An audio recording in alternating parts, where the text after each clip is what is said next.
The year is 1943.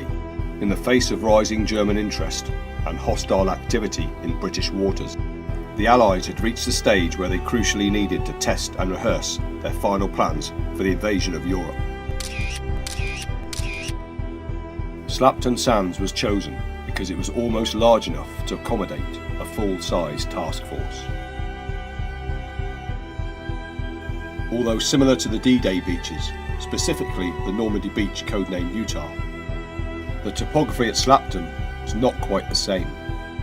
Utah Beach is comprised of fine sand, whereas the beach at Slapton is made up of shingle and gravel with little or no sand.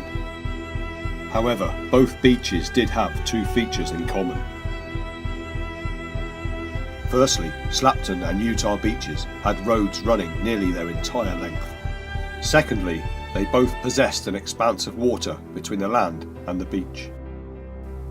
Slapton had its lee, a landlocked freshwater basin. At Utah, the Germans had deliberately flooded an area of marshland behind the beach as an additional layer of defence.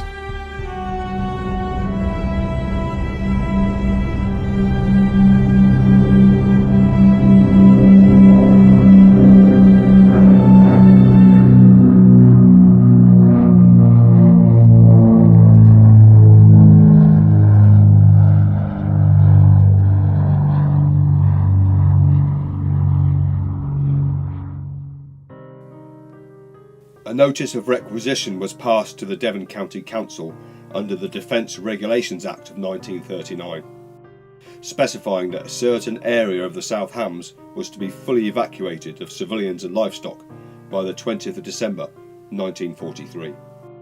This gave 6 weeks' notice for the moving of about 750 families, comprising of about 3,000 people.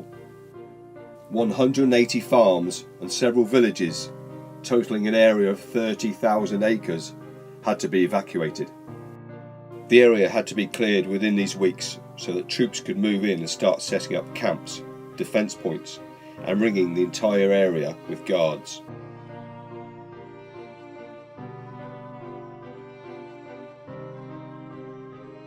Andy and I went to an area in Slapton where bunks were brought to several houses which accommodated American soldiers.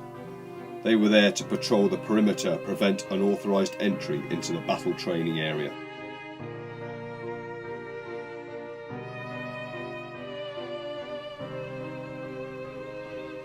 A little further up the road in Slapton is the village notice board.